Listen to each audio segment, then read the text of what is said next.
এইভাবে সুচিমা কাঁদতে কাঁদতে সুরধনী গঙ্গার তীরে গিয়ে বললেন, আমি আত্মহত্যা করব। মা আমার কষ্ট সহ্য করতে পারছে না, নিমাই বিরহের যন্ত্রণা সহ্য করতে না পেরে গঙ্গার জলে ঝাঁপ দিয়ে আত্মহত্যা করার সংকল্প নিলেন। সবার অলক্ষ্যে ছুটতে ছুটতে গঙ্গার তীরে গিয়ে বললেন, আমি আত্মহত্যা করব। গঙ্গা তুমি সাক্ষী, পতিত পাবনী সদ্য পাপে বিনাশিনী সুরধনী গঙ্গা, তুমি তো সবই জানো। আমার 8টা মেয়ে জন্মেছে আর মরেছে, জন্মেছে আর মরেছে। এইভাবে আমি আমার 8টা মেয়েকে হারিয়েছি। আমার বড় ছেলে বিশ্বরূপ, সে জন্মাবার 8 বছর পরে, মাত্র 8 বছর বয়সে ঘর থেকে চলে গেল সন্ন্যাস গ্রহণ করে। বড় ছোট ছেলে এলো বিশ্বম্ভর, নিমাই পণ্ডিত। একটু একটু করে বড় হতে লাগলো।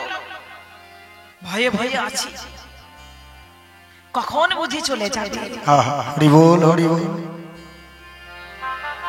প্রথম বিবাহ দিলাম, বৌমাটি আমার সর্পদংশনে মারা গেল, লক্ষ্মীপ্রিয়া। দ্বিতীয় বিবাহ দিলাম বিষ্ণুপ্রিয়ার সাথে। বিয়ের ফুলসজ্জার রাত্রি থেকে শ্রীবাস ঠাকুরের ঘরে সারা রাত্রিব্যাপী হরিনাম সংকল্প করব। 1 বছরের নাম সংকল্প ব্রত নিলেন। গত রজনীতে ছিল বিবাহ বার্ষিকী। মনে করেছিলাম যে আমার ছেলে এবার বুঝি সংসারী হবে, কিন্তু কই হলো গঙ্গা, আমি তো আমার ছেলেকে ধরে রাখতে পারলাম না। আমি মা হয়ে আমার ছেলেকে ধরে রাখতে পারলাম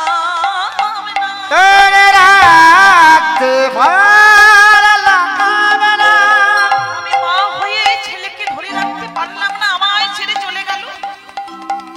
তাই আমি মনে করেছি, শোনো, যে ছেলে মায়ের দুঃখ ঘোচাতে পারে না, যে ছেলে মায়ের যন্ত্রণা ঘোচাতে পারে না, যে ছেলে মাকে কষ্ট দেয়, যে ছেলে মায়ের মুখে আগুন দেওয়ার আগে বুকে আগুন জ্বালিয়ে দিয়ে যায়, সে ছেলের ভালো হবে না।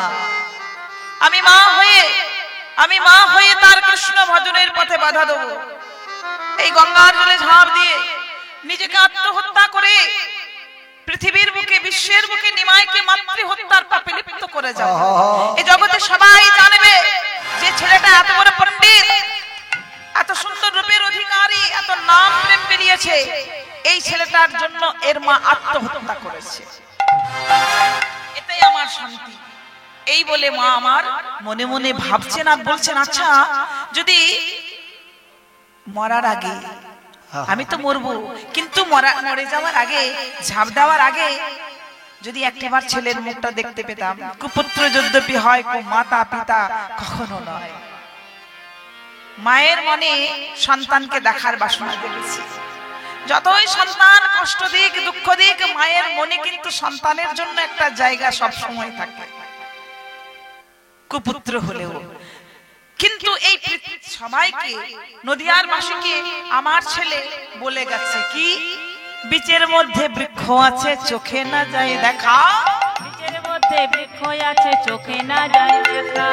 বীচের মধ্যে বৃক্ষ আছে, চোখে না যায় দেখা। বীচের মধ্যে বৃক্ষ আছে, চোখে না যায় দেখা।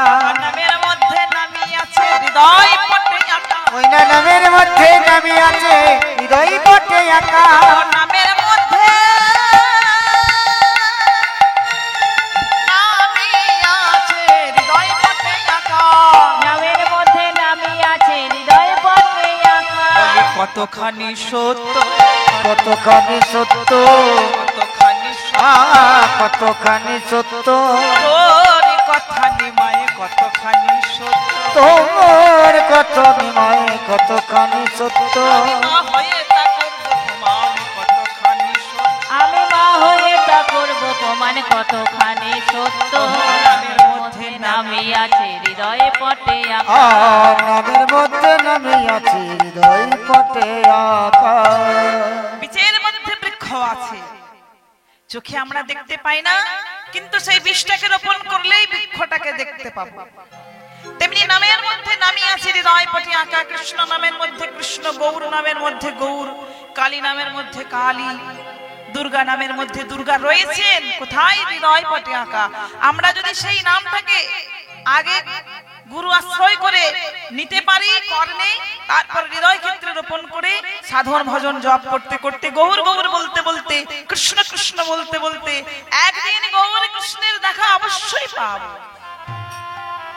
তা এটা যদি সত্যি কথা হয়, তাহলে আজকে এই গঙ্গার তীরে দাঁড়িয়ে আমি মা হয়ে ডাকলে আমার ছেলে আসবে না? একবার নিশ্চয়ই দেখা দিয়ে যাবে। এই মনে আত্মবিশ্বাস নিয়ে মরবার আগে ছেলের মুখটা দেখেই মরবো, এই বলে মা কি করেছে দেখুন। নিমাই নিমাই বললে সঞ্জয় গঙ্গায়,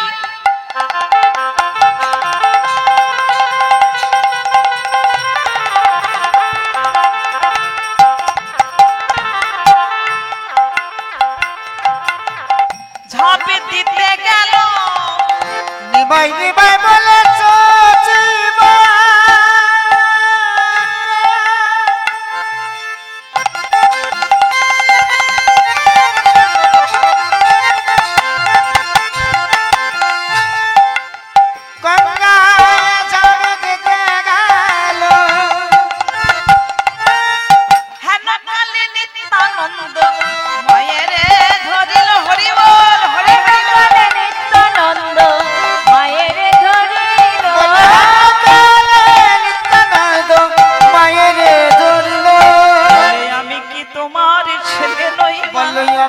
তোমার ছেলে নই মা, আমি কি তোমার ছেলে নই? বলে আমি কি তোমার ছেলে নই মা?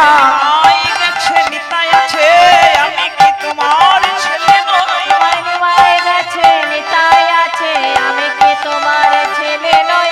নামরো নামরো নামা গো, আমি কি তোমার ছেলে নই? বলে মোরো নাম রঙা গো, আমি কি তোমার ছেলে নই মা? নিতাই নিতাই তুই আমায় ছেড়ে দে, নিতাই তুই আমায় ছেড়ে দে। এই গঙ্গার জলে ঝাঁপ দিয়ে নিজেকে আত্মহত্যা করে নিমাইকে মাতৃ হত্যার পাপে লিপ্ত করব। ছি মা, ছি। তুমি না পণ্ডিতের মেয়ে,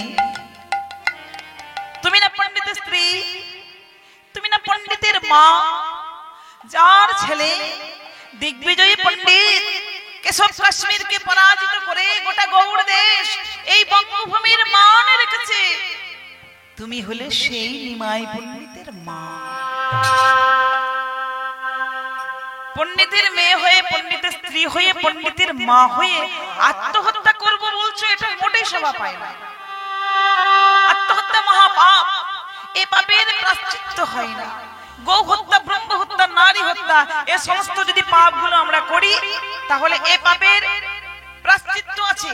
পুরোহিত পণ্ডিত মশাই পুরোহিত দর্পণ থেকে প্রায়শ্চিত্তের বিধি বের করে দেবেন, কিন্তু নিজেকে আত্মহত্যা করে মহাপাপ, এই পাপের প্রায়শ্চিত্ত নেই, এই অতীত আত্মার মুক্তিও হয় না। তাহলে কেন তুমি এই কাজটা করতে যাবে, অধোগতি হতে যাবে? শোনো মা, আমি তোমার মূর্খ ছেলে নিতাই বললো, ওরে তোর মা ডাকে কি আমার জ্বালাটা জুড়োই? একজনের অভাব আরেকজন কোনোদিন পূরণ করতে পারে না। কিছুটা জ্বালা কমে, কিন্তু পুরো জ্বালাটা কমে না। তাই বলি ছেড়ে দে। এই মায়ের আর থেকে লাভ, কার জন্য বাঁচবো? আমার জন্য বাঁচবে, আমাদের জন্য বাঁচবে। ও মা, মূর্খ ছেলে নিতাই, এই গঙ্গার তীরে দাঁড়িয়ে তোমার চরণ স্পর্শ করে প্রতিজ্ঞা করলাম, ছলে বলি কৌশলে আত্মপ্রবঞ্চনায় যেভাবেই হোক আমি তোমার নিমাইকে তোমার কোলে এনে বসাবই বসাবো।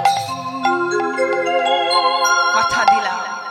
তবে কি জানো মা, নিমাই যদি সন্ন্যাস গ্রহণ করে থাকে, নিমাই তো আর নদিয়ার মাটিতে ফিরবে না, কারণ সন্ন্যাসের পর জন্মভূমিতে আসতে নেই যদি সহধর্মিনী থাকে। কিন্তু মাগো, শান্তিপুরে অদ্বৈত ঠাকুরের ঘরে যেতে কোনো তো বাধা নেই। আমি প্রতিজ্ঞা করে বলছি মা, সেই শান্তিপুরে অদ্বৈত ঠাকুরের ঘরে আমি তোমার ছেলেকে তোমার সঙ্গে দেখা করিয়ে দেব, তোমার কোলে এনে বসাবো এবং তোমাকে মা বলে ডাকবো। তোমায় মা বলে ডাকবে, আমি কথা দিই। মা একটু মনে শান্তি পেয়ে বলছে, হ্যাঁ রে, এই নিতাই, শান্তিপুর তো নদিয়া থেকে অনেক দূরের পথ বাবা, এই বয়সে ওখানে আমি যাব কি করে? আর যেতে পারি শান্তিপুর? ও মা, যাওয়ার জন্য ভাবছো? তোমার ছেলে নিতাই আছে, রাজা জমিদারের মায়েরা যেমন করে যায় আমি তেমনি করে নিয়ে যাব। কেমন করে? শোনো শোনো, তোমায় পালকি করে লয়ে যাব, পালকি করে লয়ে যাব, তোমায় পালকি করে লয়ে যাব, আমি তোমার কোলে বসাবো, কি করে লয়ে যাব, আমি তোমার কোলে বসাবো, পালকি করে লয়ে যাব। আমি তোমার কোলে বসাবো, পালকি করে লয়ে যাব। আচ্ছা বেশ বেশ, চলো মা চলো। মাকে সান্ত্বনা দিয়ে ঘরে ফিরিয়ে নিয়ে গেলেন। আজকের যে লীলাটি আস্বাদন করছেন সেটির নাম হলো শান্তিপুর মিলন। সন্ন্যাস থেকে আপনারা আস্বাদন করবেন, সন্ন্যাস থেকে শান্তিপুরে মায়ের সঙ্গে ছেলের মিলন করিয়ে দেওয়া হবে, তারপর যেখানে যাবে যাবে।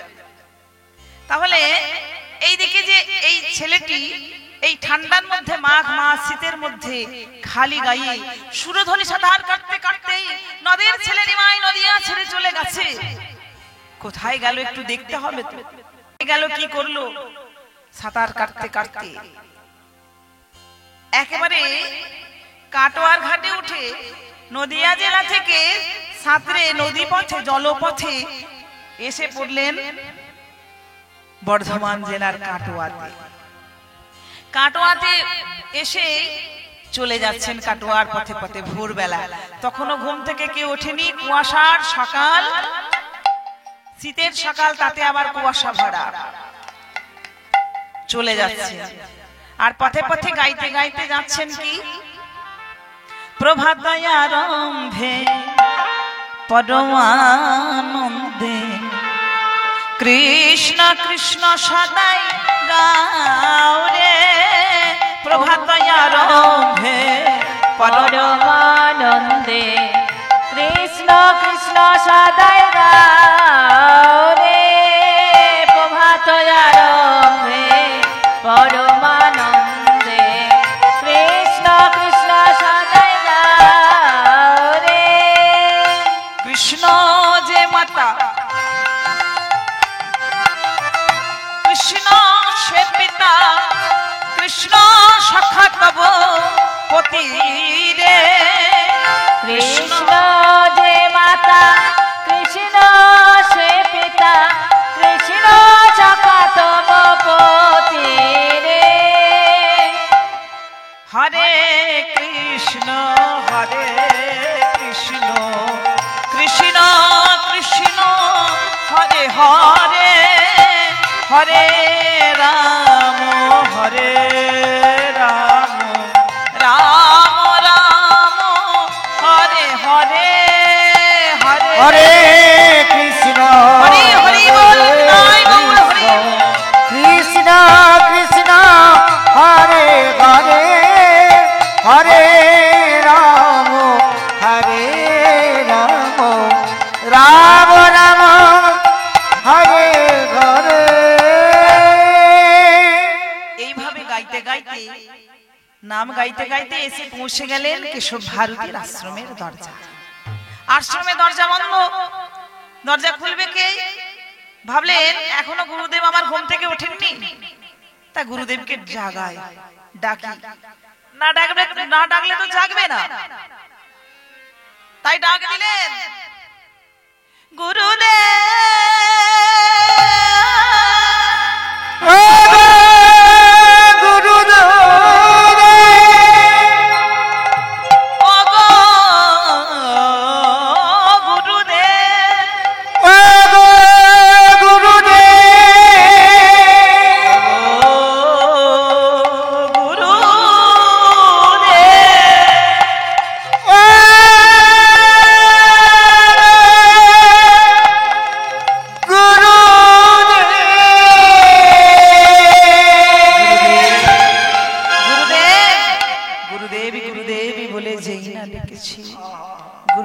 দরজাটি খুলে বাইরে এসে চমকে গেছে, কে কে তুমি?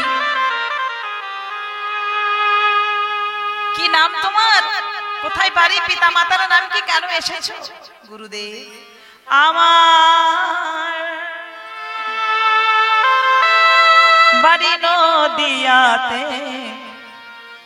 নিমাই বলে ডাকে, জগন্নাথ মিশ্র মোর পিতা। আমার বাড়ি নদিয়াতে, নিমাই বলে ডাকে, জগন্নাথ মিশ্র মোর পিতা। আমি হেথায় এসেছি চলে, সন্ন্যাসী হব বলে। আমি হেথায় এসেছি চলে, সন্ন্যাসী হব বলে। অভাগিনী সচি মোর মাতা। আমি হেথায় এসেছি চলে, সন্ন্যাসী হব বলে। অভাগিনী সচি মোর মাতা। অভাগিনী সচি মোর মাতা। আচ্ছা আচ্ছা আচ্ছা, ও নিমাই, এই যে তোমার নাম নিমাই, বাহ খুব সুন্দর নাম তো। আচ্ছা, তোমার বাড়ি নদিয়ায়, তোমার পিতার নাম জগন্নাথ মিশ্র ঈশ্বর, মাতা সতী ঠাকুরানী, তুমি আমার কাছে এসেছো সন্ন্যাস নিতে। তা ভালোই করেছো, তোমাকে দেখে মনে হচ্ছে খুব ছোট। বলি হ্যাঁ গো, তোমার বয়স কত? নিতাই গৌর হরি হরি বল হরি বল। বয়স কত? মাত্র 24। মাত্র 24 বছর বয়সে তুমি আমার কাছে এসেছো সন্ন্যাস নিতে।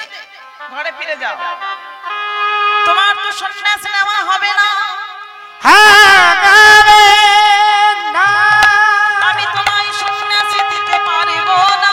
আমি তোমায় সন্ন্যাস দিতে পারব না। ফিরে যাও, এই মুহূর্তে তুমি ঘরে ফিরে যাও। তোমাকে আমি সন্ন্যাস দিতে পারবো না। শাস্ত্রের নিয়মে মেনে আমরা চলি। শাস্ত্রে বলেছে 50 ঊর্ধ্বে বনং ব্রজেৎ, 50 বছর না হলে সন্ন্যাসী হওয়া যাবে না। আরো 26 বছর ঘরে সংসার করো, তারপর যখন 50 পূর্ণ হবে আমার কাছে আসবে, আমি তোমায় সন্ন্যাস মন্ত্র দেব। বাহ, সুন্দর কথা বললেন গুরুদেব। আপনি আমায় ফিরিয়ে দিচ্ছেন গুরুদেব। আমি এত কষ্ট করে লুকিয়ে লুকিয়ে সবার অলক্ষ্যে আপনার কাছে এসেছি সন্ন্যাস নেব বলে, আপনি আমায় ফিরিয়ে দিচ্ছেন। হ্যাঁ, তোমার কথা তো আমি শুনবো না। তুমি চলে আসলে 24 বছর আমাকে সন্ন্যাস দাও, যে কেউ চলে আসবেন আমি তাকে সন্ন্যাস দেবো, এ তো হয় না। ফিরে যাও। শুনুন গুরুদেব, শুনুন, আপনি আমায় বললেন 50 না হলে হবে না, কিন্তু আমায় একটা কথা বলতে হবে। আপনি আমায় ক্ষমা করবেন। এই 50 বছর আমি কি করব এটা আমায় বলে দিতে হবে, তাই তো? আমি এই 50 বছর কি করব? 50 বছর পরে আমি সন্ন্যাস নেব, দীক্ষা নেব, গুরু জপ করব, ঈশ্বরের প্রতি মন দেব। কিন্তু ওই জ্ঞান হওয়ার পর থেকে 5 বছরের পর থেকে আমি এই 45 বছর কি কাজ করব আমায় বলতে হবে। এই জায়গাটা কিন্তু খুব সুন্দর জায়গা। কথাগুলো একটু ভালো করে শুনুন, একটু আস্তে। দেখুন, আমাদের হিন্দু সনাতন ধর্মে চতুরাশ্রম আছে। ব্রহ্মচর্য, গার্হস্থ্য, বানপ্রস্থ, সন্ন্যাস, তাই তো? তাহলে ব্রহ্মচর্য, গার্হস্থ্য, বানপ্রস্থ, তারপর 4 নম্বরে হলো সন্ন্যাস। তাহলে এর আগের 3টে ধাপ আছে। ব্রহ্মচর্য প্রথমে। তখনকার দিনে সেই সময়ে কি হতো না, একটা ছেলে 5 বছর হয়ে যাওয়ার পরে তার জ্ঞান হতো, তাকে কি করতো না গুরুগৃহে শিক্ষা লাভ করার জন্য পাঠিয়ে দিত। তারপর ছেলে ফিরতো, তখন তার পূর্ণ যৌবন হয়ে গেছে। শ্রী রামচন্দ্র, লক্ষ্মণ, ভরত, শত্রুঘ্ন এরা গুরুগৃহে থেকে যখন ফিরেছিলেন পূর্ণ যুবক হয়ে, সমস্ত কিছু শিক্ষায় পারদর্শী হয়ে। তাহলে ব্রহ্মচর্য পালন করো কত বছর? 5 বছর থেকে 20 বছর পর্যন্ত ব্রহ্মচর্যের সময়। তাহলে 20 বছর ধরে পড়াশোনা বর্তমান যুগে ভারত সরকার, রাজ্য সরকার, সমস্ত সরকারের নিয়ম অনুযায়ী 5 বছর যেই না পূর্ণ হলো 6 পা দিল, যাও সরকারি স্কুলে তোমার ছেলেটা ভর্তি হয়ে গেল। তারপর 20 বছর পর্যন্ত পূর্ণ 20 হলো, তখন মোটামুটি যে শিক্ষার প্রয়োজন আমাদের জীবনে চলার পথে সেটুকু শিক্ষা অর্জন হয়ে যাবে, তাই না? 20 বছর পর্যন্ত মোটামুটি লেখাপড়া হয়ে গেল, যেই না 21-এ পা দিল গার্হস্থ্য জীবন হয়ে পড়ে গেল। 21 বছর হলো, একটা ছেলে বা একটা মেয়ে, যাও এবার সম্বন্ধ খুঁজে তার বিবাহ দিয়ে দাও। গার্হস্থ্য জীবন যাপন হচ্ছে 20 থেকে 40। এখানে একটু সময়টা বেশি। 20 বছর ধরে বিয়ে করেছো, 21 বছর 22 বছরে, এই 20 বছর ধরে সংসার করো, সন্তান সন্ততির জন্ম দাও, সন্তানকে বড় করো। যেই না হয়ে গেল 40, গার্হস্থ্য জীবন শেষ। কথায় কথায় আমরা বলি না, বল বুদ্ধি ভরসা 40 পুরলেই ফর্সা। এগুলো আঞ্চলিক ভাষা, সবাই সব জায়গায় চলে এগুলো, তাই তো? সবাই জানি আমরা 40-এর পরে আমাদের আর কিছু হয় না, সব শেষ। তা যেই না 40 হয়ে গেল সংসার জীবন শেষ।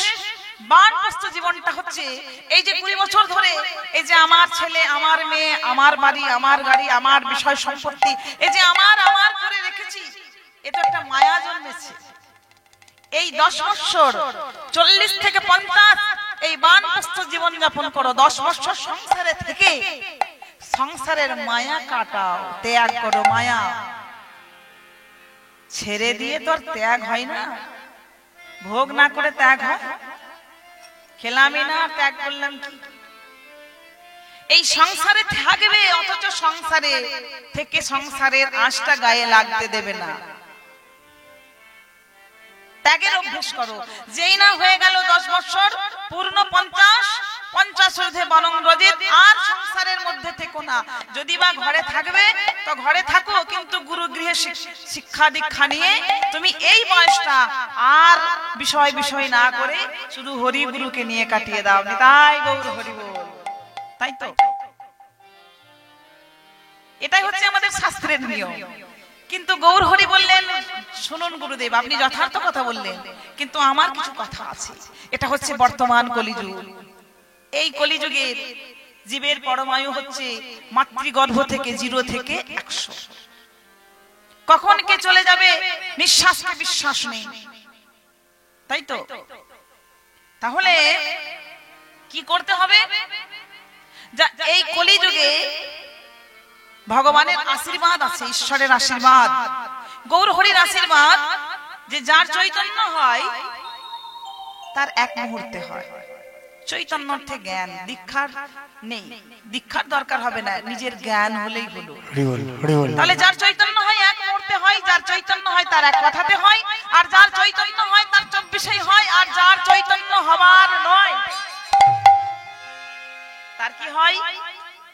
ওই যে শাস্ত্রের কথাটা, তার 50-এ হয় না, 50-এও হয় না, 50-এ হয় না, 50-এ হয় না।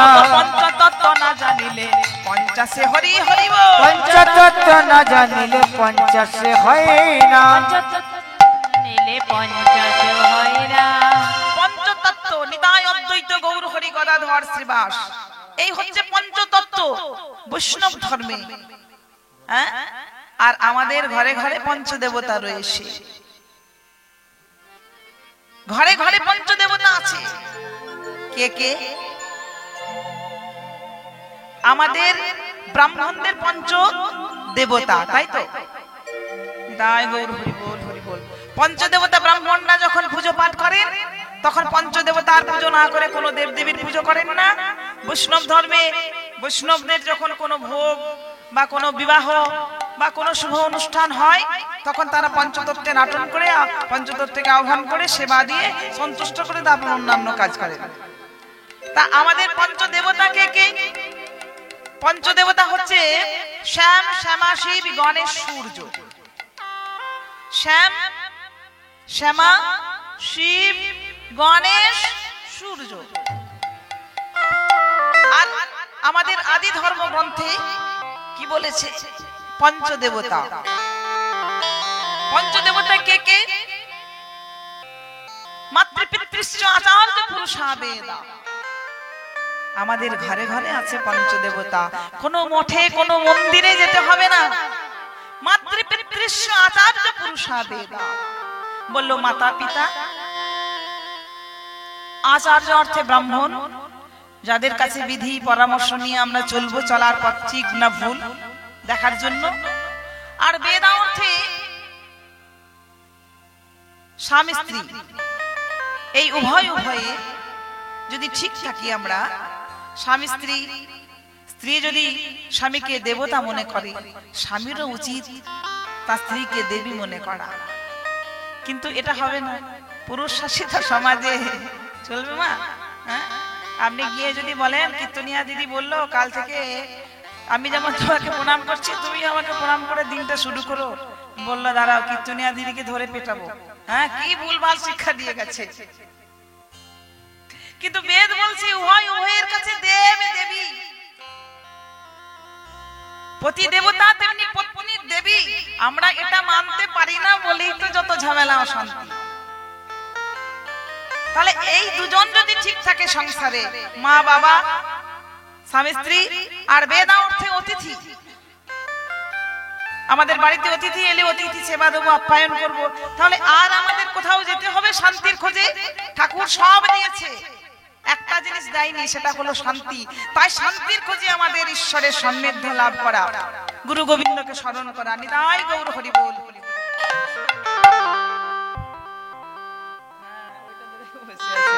আস্তে আস্তে হরি হরি বল, হরি বল।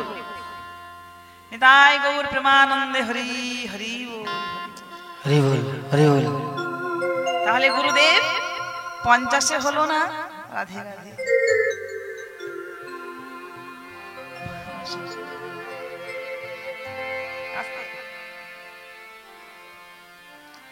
তাহলে 60 হবে?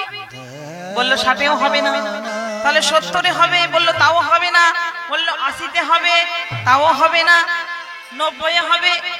90 হবে না। না না, 90 হবে না, 90 হবে না। নববিধা ভক্তি বিনা 90 হবে না। নববিধা ভক্তি না জানিলে 90 হবে না। নববিধা ভক্তি, 9টা ভক্তি, 90 বছর বয়সে হয়ে গেছে, 9টা ভক্তির কথা জানে না। 9টা ভক্তি কি কি? শ্রবণাং কীর্তনাং বিষ্ণু শরণাং শ্রীপাদ সেবনাং অর্চনাং বন্দনাং রসাং সখাং আত্মা নিবেদনাং। এই হচ্ছে নববিধা ভক্তি। চৈতন্য চৈতামৃতে নববিধা ভক্তির কথা বলেছে। বললো শোনো নিমাই, শোনো, এই কলিযুগের মানুষের নববিধা ভক্তি দিয়ে ঈশ্বরকে ডাকতে পারবে না। ভক্তি নেই, ভক্তিহীন ভজনহীন হবে না।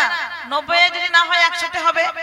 বললো 100 হবে না। না না, 100 হবে না। অগো সতে সতে না মিলিলে 100 হবে না। ওগো সতে সতে না মিলিলে 100 হবে না।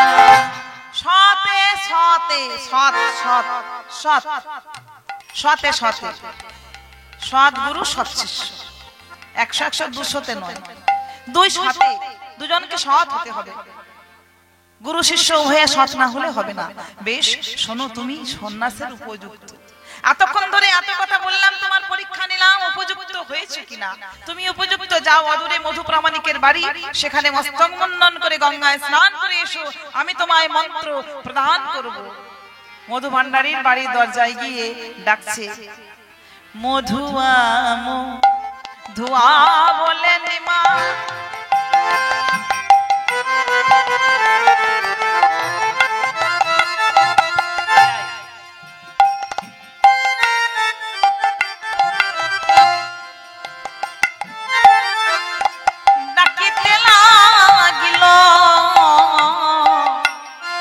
মধুয়া মধুয়া বলে নিমায় ডাকিতে না গিল।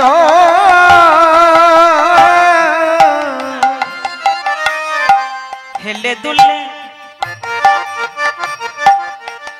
মধু প্রভুর নিকটে আসিল।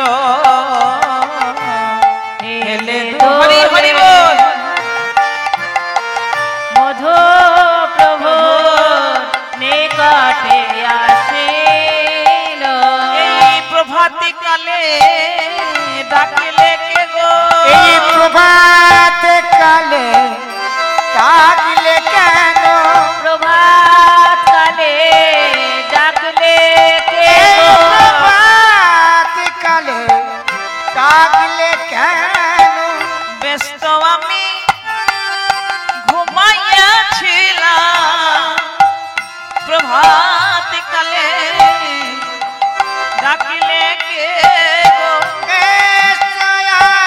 আমি হরি বল, হরি বল। ঘুমাইছিলাম, প্রভাত কালে ডাকলে কেন হেলে দুলে মধু খবর নিকটে আসিল। তুমি আমার মস্তক মুন্ডন করে দাও মধু, আমি গঙ্গায় স্নান করে কেশব ভারতীর কাছে দীক্ষা নেব। মধু বলল আমি তো তোমার মস্তক মুন্ডন করে দিতে পারবো না। মধু স্ত্রী এসে বললেন কে গো তুমি বাছা, এত সুন্দর ছেলে, ও ছেলে একটিবার আমায় যদি মা বলে ডাকো, আমি যে মা হতে পারিনি এই যন্ত্রণা জ্বালাটা আমার জড়িয়ে যেত।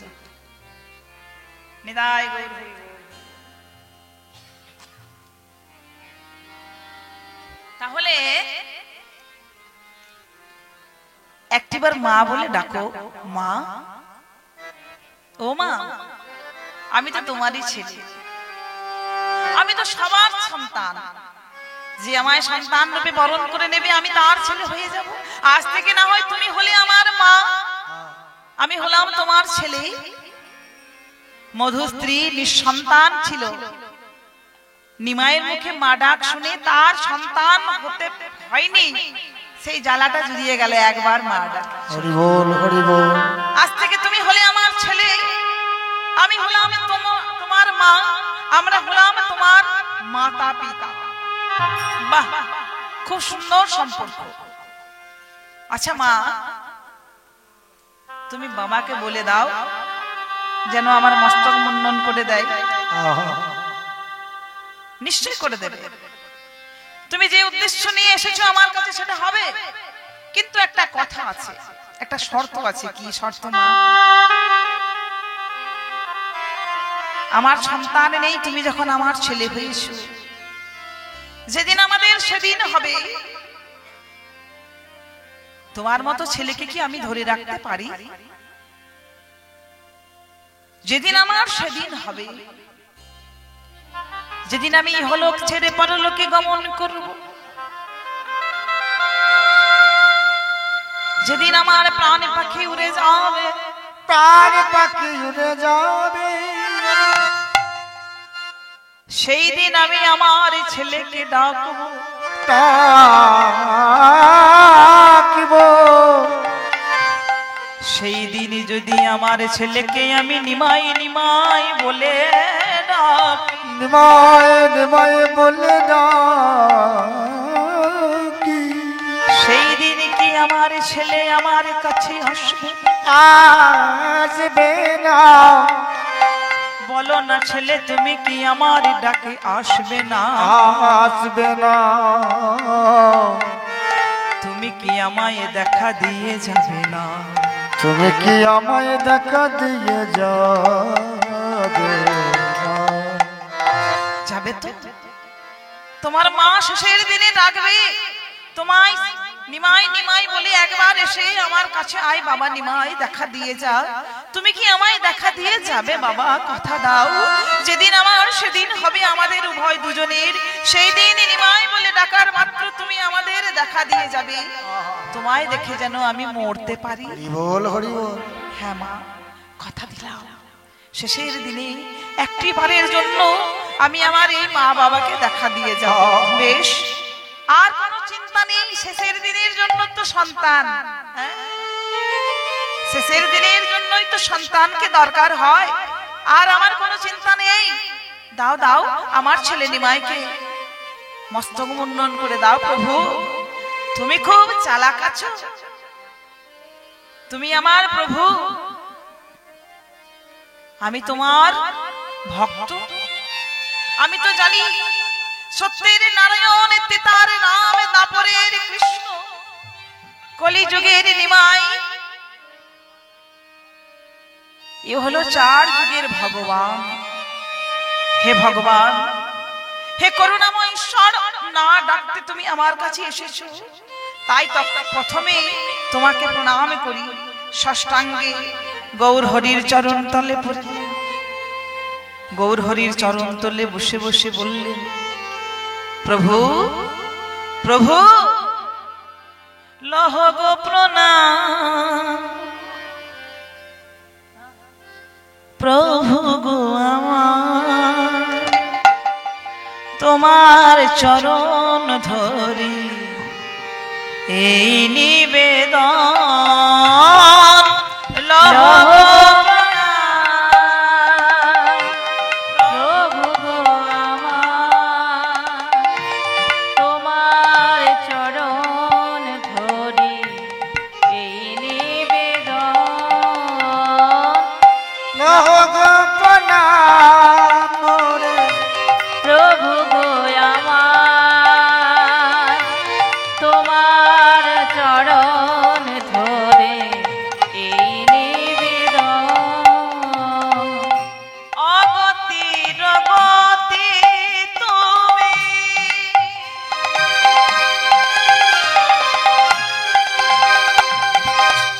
করুণার সাগর, কৃপা কর গো দয়াময়, তাই তো তোমায় আমি ডাকি বারে বার, তাই তো তোমায় আমি ডাকি বারে বার, তাই তো তোমায় আমি ডাকি বারে বার। তাই তো তোমায় আমি ডাকি বারে বার। তোমার চরণে প্রভু এই নিবেদন। লহ গো প্রণাম, হরি হরি বল হরি বল। প্রভু গো আমার তোমার চরণে ধরি এই নিবেদন।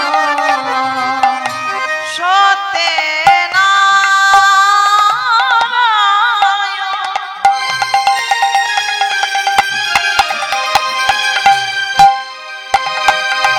তেতাই শ্রীরাম, তারপরে শ্রীকৃষ্ণ কলিতে গোরা।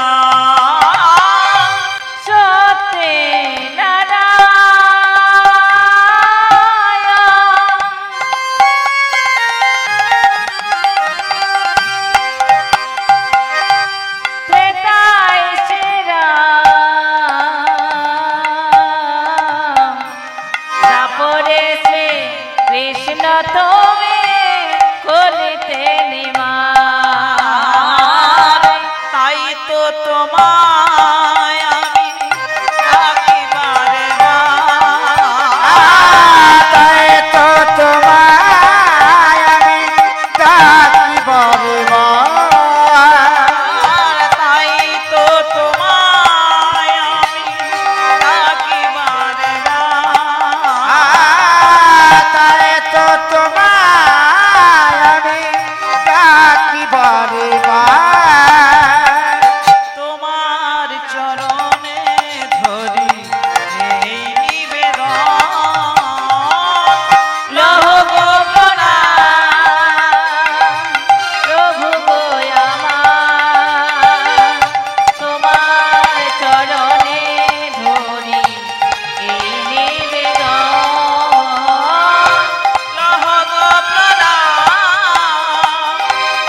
তোমার আমি মস্তক মুন্ডন করে দেব, কিন্তু তুমি আমায় যতই পিতা বলো, পুত্র পিতা পুত্রের সম্পর্ক বানিয়ে নিলেও তুমি তো আমার প্রভু, তোমার চরণ থেকে শুরু করব।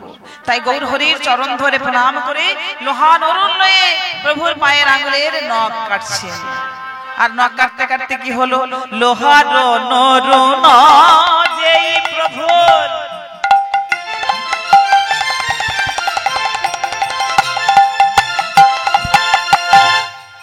চরণে ঠেকালো, লোকাজ নরুন যাই না।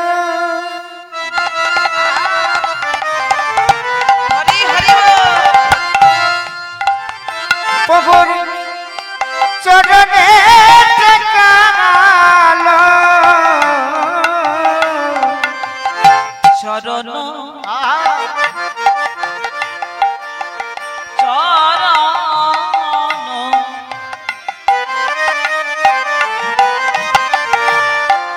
চরণ পরশে লোহা